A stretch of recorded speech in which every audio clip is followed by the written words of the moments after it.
study your brain. Like you'll get a boost of confidence and pride like instantly, because it is the most incredible, I don't even know what to call it, a device, a supercomputer, what, in the whole universe. It's not just about going out to Mars and all these other places. I want to go in here, because this controls what? Everything. Our careers, our income, our health, our relationships. Single day just to be at peace and be in this Zen state. I do it because it's a mental exercise. It improves my cognitive capabilities, meaning that when my mind goes somewhere else, that's the opportunity. So I pull it back with my breath or visualization. I built that muscle.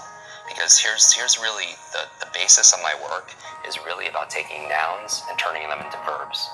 So what do I mean by that? It's like so many people, they wake up and say, oh, I hope I have energy today, or I have motivation today, things that they have, right? I have creativity so I can write today or make videos, or I have memory, or I have focus or concentration. Those aren't things you have, those are things you do. And so you don't have love, you do loving things. You don't have energy, you do things that give you energy. Just like that applies, same thing with learning. You don't have focus, there's a process for doing focus. You don't have a memory, there's steps to improve your memory or to remember things better. Creativity is not something you have, there's actually a process for creativity.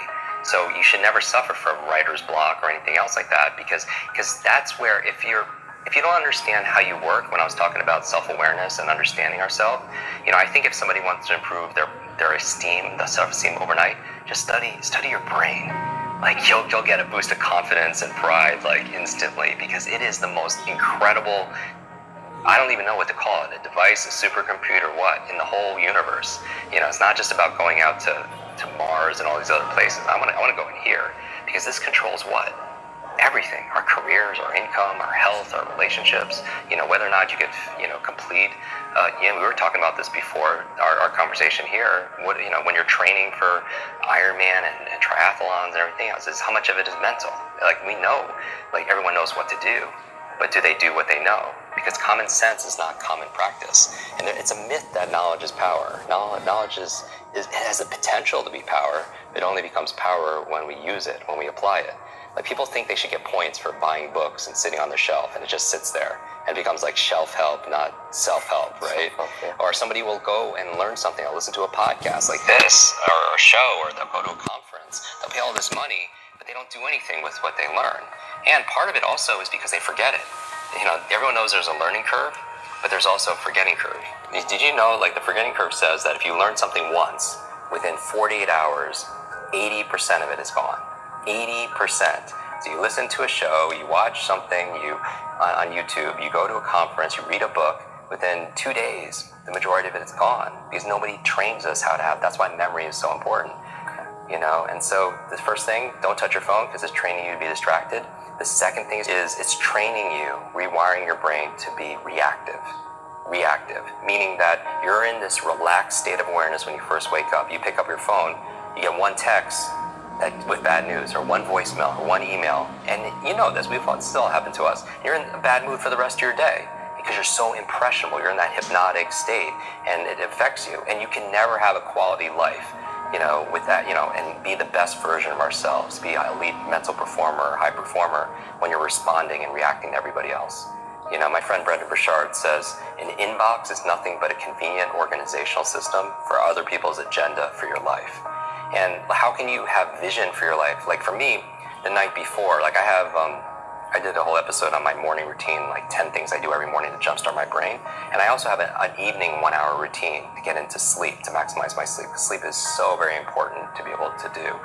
But one of the processes I do, besides, blackout curtains and cold and temperatures and breath and stuff, meditation, is I don't touch a screen, right? Because it creates blue light. And most people should know this. The screen on your laptop, your phone, everything else emits this blue light, which inhibits the melatonin production, which helps you to relax and go to sleep. So no screens.